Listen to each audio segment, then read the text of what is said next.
Arjun is in a miserable position. That is not the position of Arjun, the person. That is the situation of entire mankind. That is the conflict that we all face daily, every day. So first of all, it is not about Arjun and Krishna. It is not about two persons. Arjun and Krishna are both within us. Krishna is not standing in front of Arjun. Krishna is the heart of Arjun. Acharya Ji Pranam, Ashtavakra Gita, chapter 18, verse 38. Even when living without any support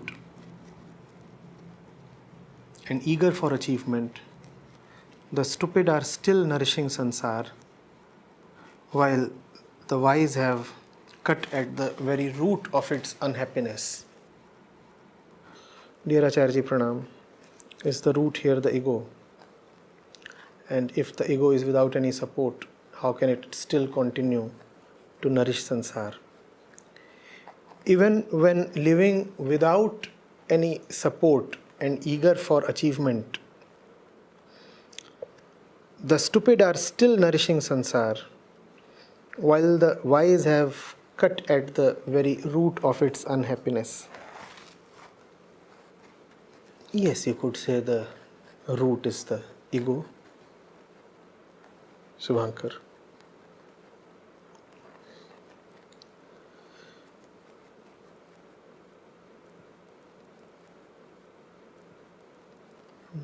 Then you are saying, and if the ego is without any support, how can it still continue to nourish samsara?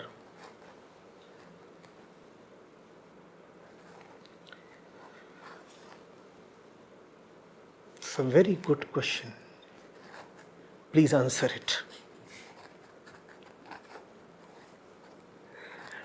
How do you manage to live?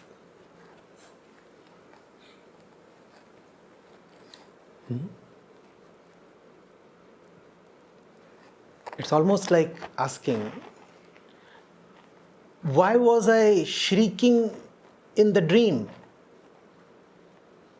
Because you were in a dream.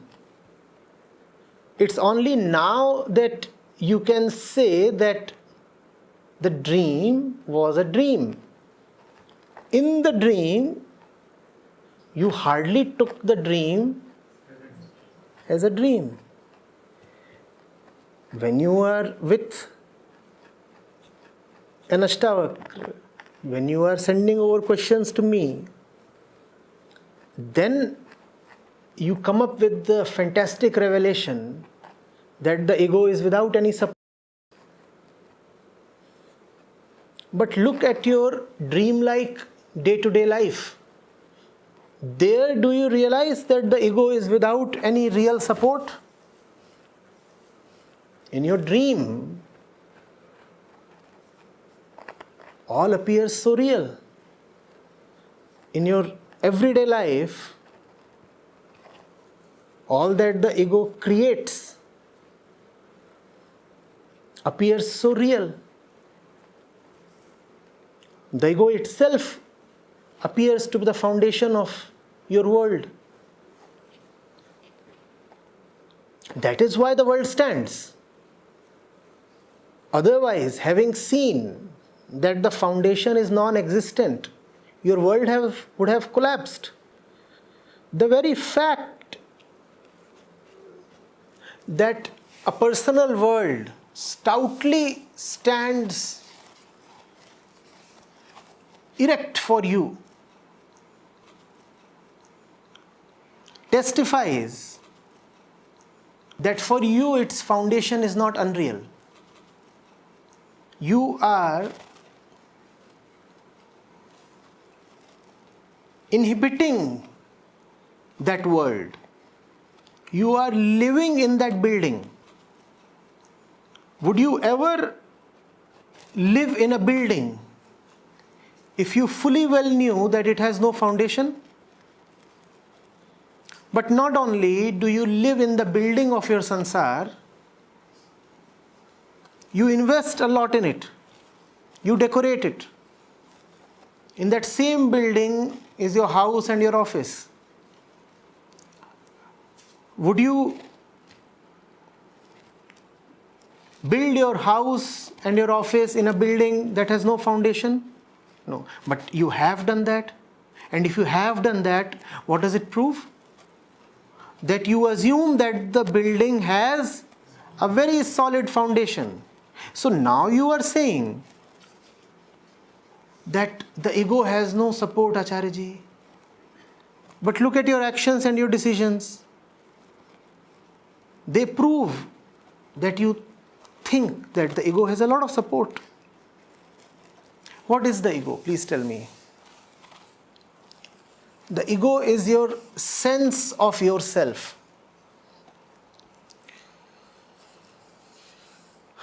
The ego is your sense of yourself. The ego is not you. It is your sense of yourself.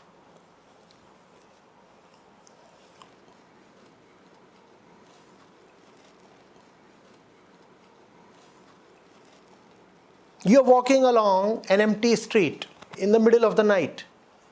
Nobody around you, nobody to really disturb you, nobody to talk to you, nobody to point to you, nobody to intercept you, nobody to remind anything to you. And still, do you see how much keeps going on in the mind? That's the ego.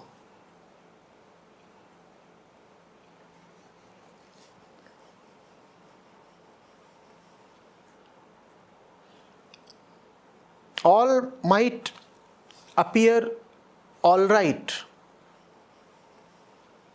around you in your body, and yet your mind might be very, very laden, very gloomy, burdened and distraught. That's the ego, your sense of yourself.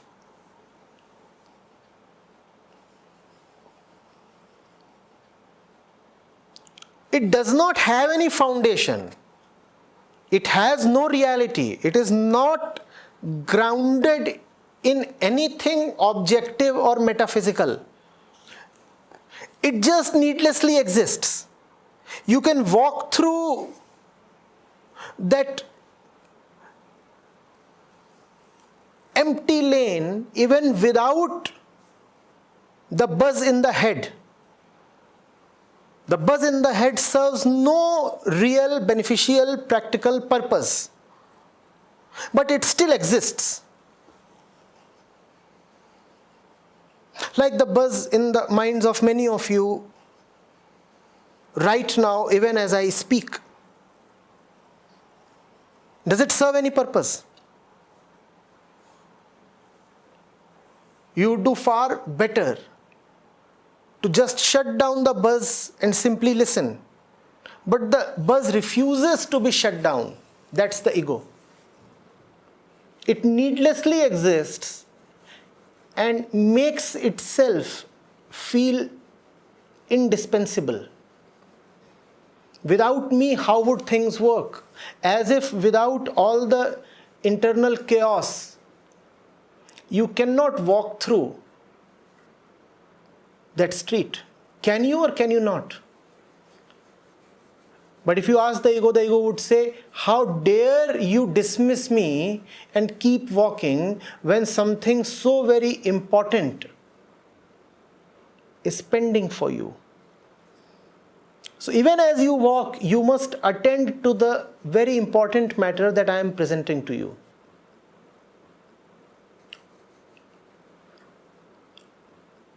Walking then becomes a sideshow. The center stage is occupied by the inner buzz.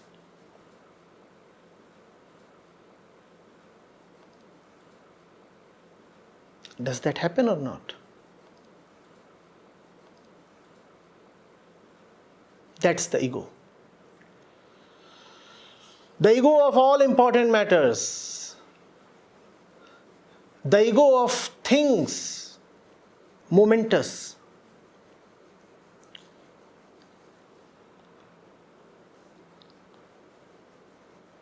The ego of heaven and hell.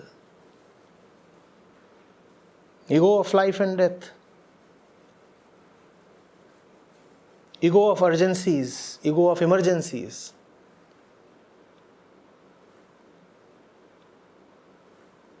Ego does not allow you to do one thing straight in life, because it always presents you with too many things too important to not to consider.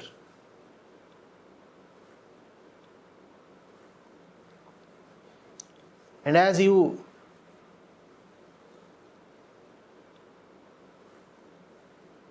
slowly get lost considering those greatly important things, that which is real keeps fading away from your inner radar. All that is inconsequential becomes your life. Reality turns into a distant star, to be seen, to be coveted, but never to be had. One thing that ensures that the ego continues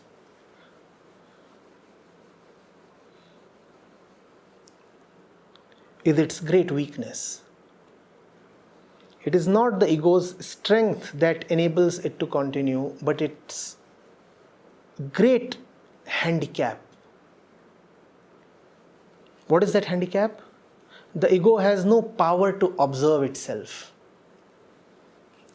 The ego cannot self-reflect, and that enables it to continue. The ego cannot know itself. Had it had the faculty to know itself, it would have simply collapsed. It is quite strange, but it is the blindness of the ego that helps it survive.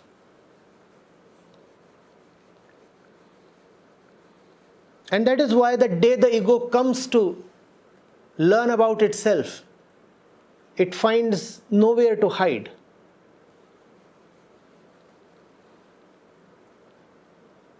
And therefore, the ones who know the least about themselves would be the ones who would live the longest.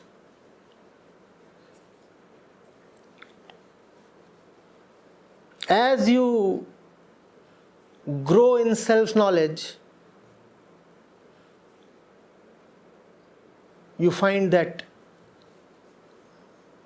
death is near and nearer.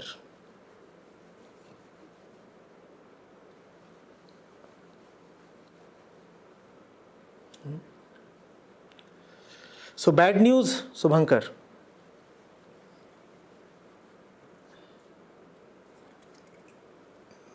Your D-Day just came closer by a couple of years. A few more months with me, and you would probably be ready to take off. Bad news.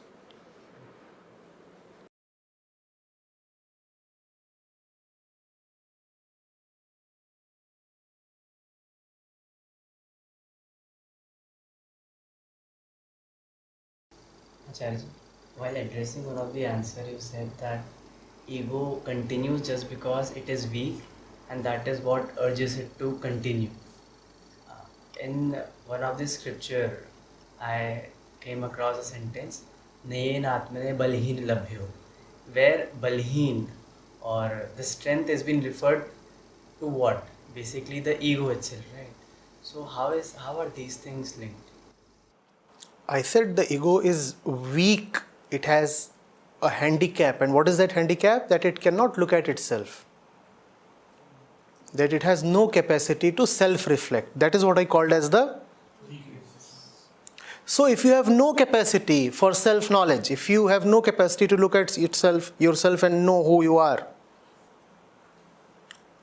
then would you ever know how weak are you? So the ego, in spite of being weakless, supportless, foundationless, rootless, keeps thinking and assuming that it is strong. Actually it is, but it takes itself to be. And the illusion continues because the ego cannot know itself.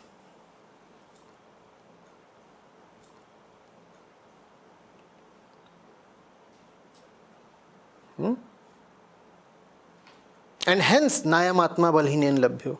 Because it cannot know itself, hence the truth is not available to it.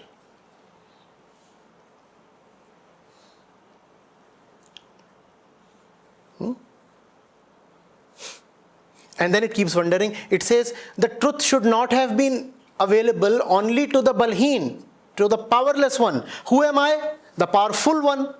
Why is the truth eluding me? You think that you are powerful, you are not. The very fact that the truth is not available to you proves that you are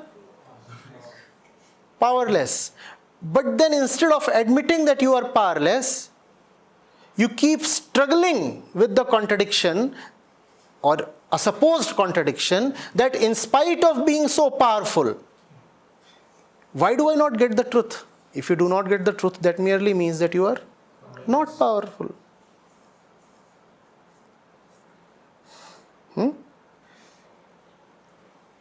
Happens,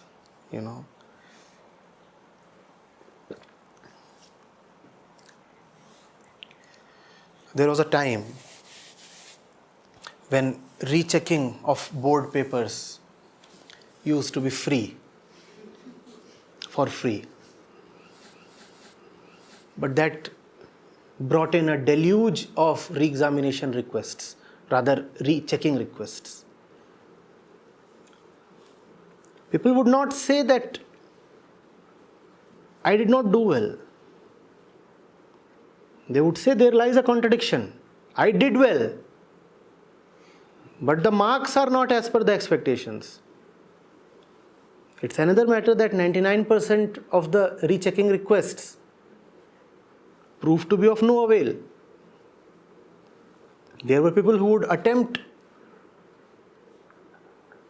70 marks worth questions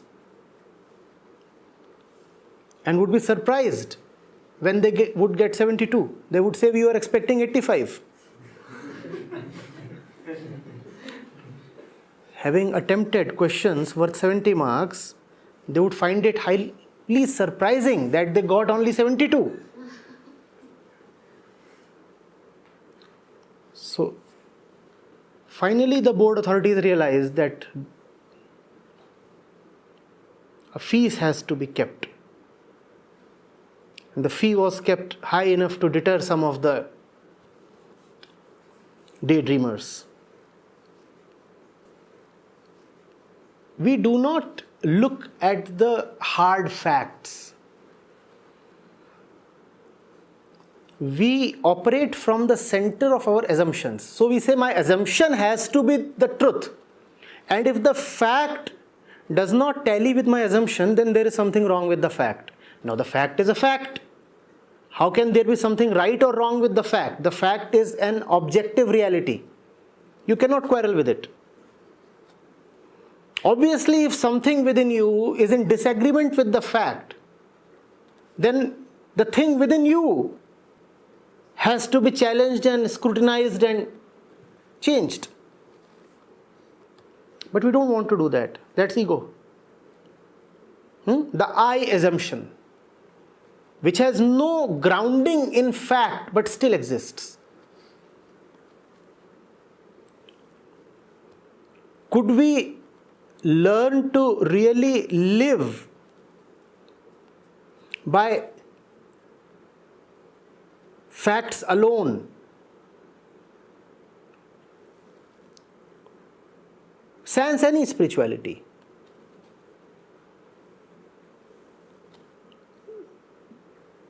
That too would lead to liberation.